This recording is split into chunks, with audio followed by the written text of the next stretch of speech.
Hello, Larry. everyone. Welcome to our Big Idea podcast. We have a very special guest on and a friend of everyone on the show, Don Graff. Don's involved with a really exciting project, and we can't wait for him to share it with everybody. So, Don, without further ado, tell us all about what you're doing and how it's going to really push this industry in a great direction. Hey, thank you, Larry. Thank you, everybody, for inviting me, Michael and Gary, all over the world. Well, I started a company called Voice Profit way back in January. I've gone through three different developers to get it going. I have a half a dozen pilots. I'm waiting for one of them to actually go live, and you learn along the way all the things that you have to do to get approved. And I'm actually Cox approved and Vin Solutions partner after all these months of activity. I've created 7 AI agents, 3 of which actually speak to the customers. It's been a very interesting journey, I have to tell you. You learn a lot about what's going on in the business. I've met with incredible dealers across the country, people that work for dealers like Potemkin and so on. In fact, I was talking to a Potemkin dealer today and pushed me along the way. I'm going to meet with the Potemkin committee in Miami later this month and see if they're going to go for it across their whole organization. They're pleased with my presentation, my willingness to give up a lot of our time so they could learn about how everything interacted. We have identity agents and website chat agents, telephone receptionist agent, callback agents, social messaging agents, landing page agents. We even had an analytic agents that does all the reporting. So on a daily basis, you can see everything that's going on in the dealership, the front end, the back end, the side end. One of the questions the dealer asked me today is this going to be more paperwork for my guys, my girls? They're buried now. How much more stuff they going to have to learn? Said they really don't have to learn much at all. All the reporting comes automatically. All they're going to have is more business. I'm going to be dealing with more customers on a timely basis. They're going to see more activity that's going to be scheduled for them. And if the people don't show, they're going to have automatic reports that tell them when they're going to be there if they don't show on time. It's going to be an amazing analysis of what's going on a weekly and daily basis. And they're going to see that their best efforts are going to be put forth and they're going to be rewarded for it. Any questions so far? Question for you, Don, is this sounds absolutely outstanding. My question is it going to communicate with a dealership or a rooftop that already has certain programs in place? That's the biggest complaint I've seen is you're going to come in with an all-in-one and awesome, but what is it and how is it going to affect what we already have in place? That's very interesting. Each one that we install is customized so that it doesn't affect what's going on in the environment already. It reminds me when I recently had an assignment in the Northeast, and my good friend Larry knows the dealer, which will remain nameless. Their website had 39 bots on it already. After I did about 3 visits, we removed about half of them so that the information that the customers were looking for, they could actually get through to, and they could see the offerings that the dealer really wanted them to see. So that's the first thing you have to do is an analysis with the dealer. What is that value? What do you want to accomplish? What are your pain points? Just like you're talking to a customer when you're selling cars when I first came into the business. What are you looking to accomplish today? And a big part of the business is you're not getting all the telephone calls, or you're not getting the valuable telephone calls. The customers aren't learning what the specials are. They aren't learning what's going on in the leasing department. They don't know what the hot cars are. A lot of times we find out we're doing reports on used cars. We find out The cars are 90 days old and they should have been in the front line. They're still in service. Why is that happening? All those kind of things. We analyze what's going on in the showroom and in the service department first to see where the holes are. And then we're looking at what are the inquiries? Why aren't those issues being addressed? First of all, just like a consultant, just like you would go into a dealership and see what's going on. Then the 7 agents get placed, see what's going on. Their chat agent, the identity agent, the callback agent, the CRM automation agent is going to interact with whatever's going on in CRM. In order to be approved by Cox, it's arduous. It took 6 weeks for them to validate what we're doing and be approved to be a Vin Solutions partner. So now instead of going through a process and doing all those APIs for 6 weeks, I have a document that I give a dealer, and in 24 hours we're in the APIs, and we save a whole week and a half of processing with the dealer, so they can be set up and ready to go in 3 weeks. Don, Crazy awesome. Oh my God. Don, I'm still a little foggy. So you're going to help me understand this and get through it. Your system takes a look at every phone call, every email, or where are you capturing? Yep, all of those things, everything that has to do with marketing, all the communications. Any communication that somebody from the outside calling the dealer, whether it's for parts, whether it's for anything, it doesn't matter. Your system scrubs it. And so, or your system works in conjunction. So the information's inside the dealer's system. So, and so in their CRM, you become an attachment that you have you have the secure data. You can share the data now, and then you're quantifying all that data into nice streams. This one's the part stuff. This is the service stuff. This is the sales stuff. And you don't let anything get through the gate. Anything that comes in, because it's exactly. Great. I'm trying to, because everything is validated, everything is processed and sent where it should be as fast as possible. We can make an appointment in 5 seconds. Okay. All right. So just because we've had now a handful of guests that in certain capacities, they're doing certain stuff. So you have to understand it. So, but you go back and you're looking at, you've been in the industry and you know how they operate. So you saw everything over your years and now you've captured it. So this is just kind of a dealer's best friend.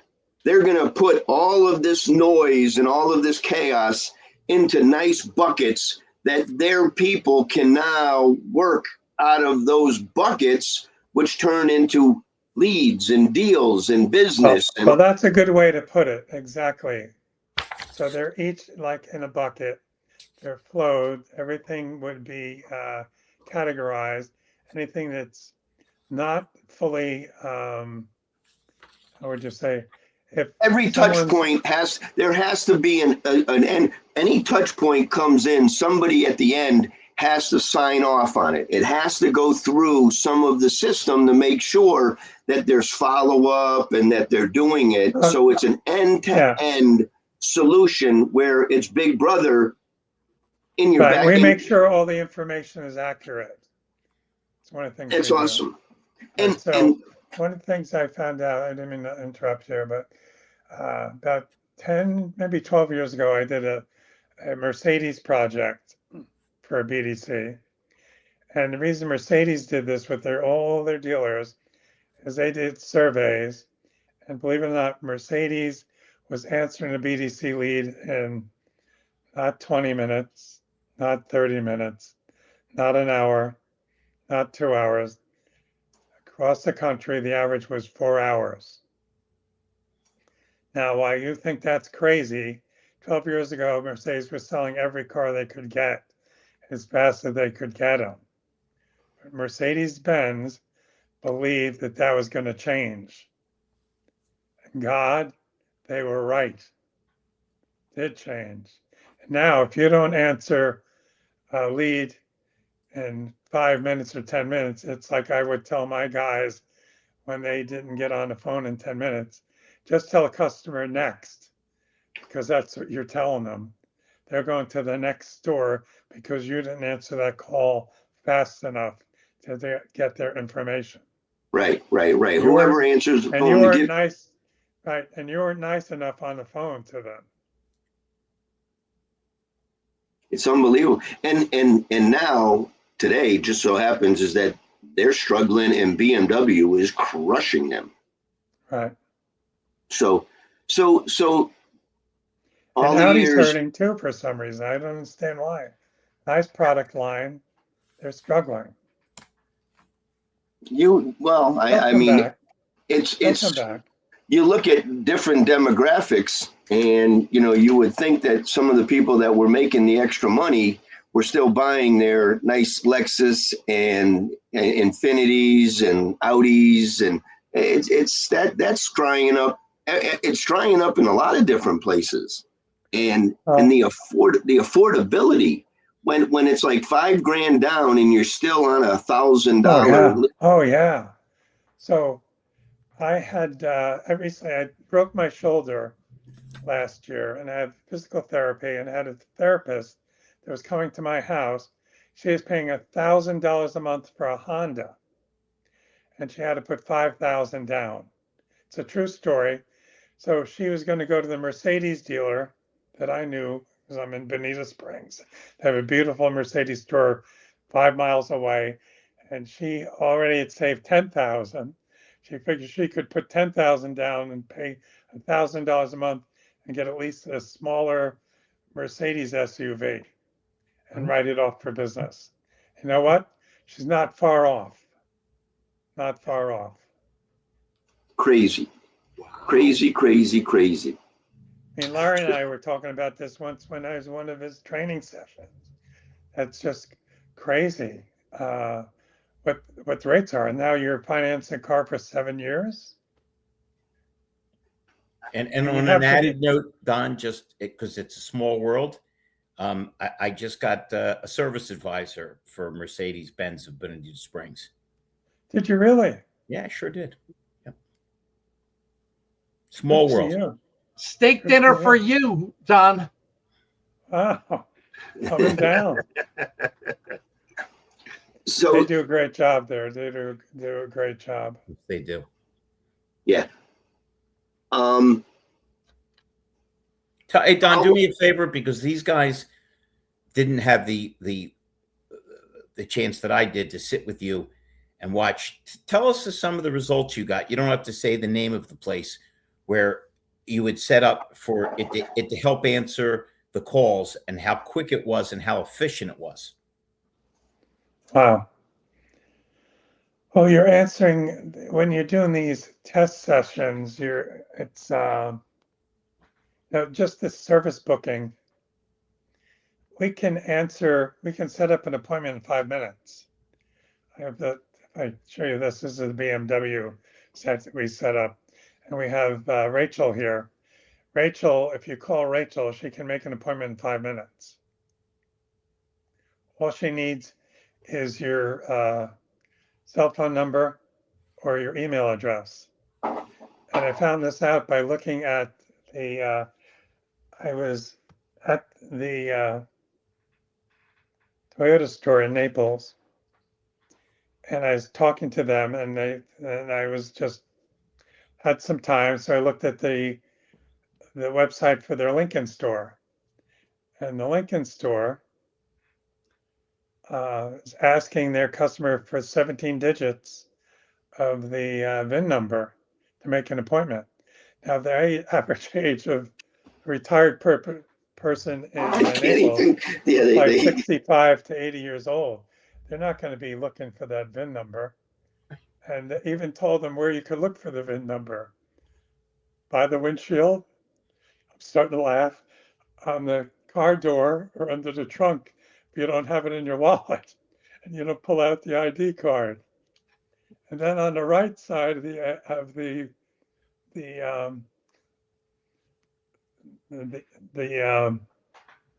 excuse me, the website, it had a button to enlarge the print. If you couldn't see it, this is embarrassing the customer. So I Right. said, what can I do to make this easier? I already had the person making the appointment. You just click. There's not even a phone number. You just click on him and he talks to you right away. By the way, his favorite guitar player is Jeff Beck. And he'll tell you what music he likes if you want to go across Alligator Alley from Naples all the way to Miami.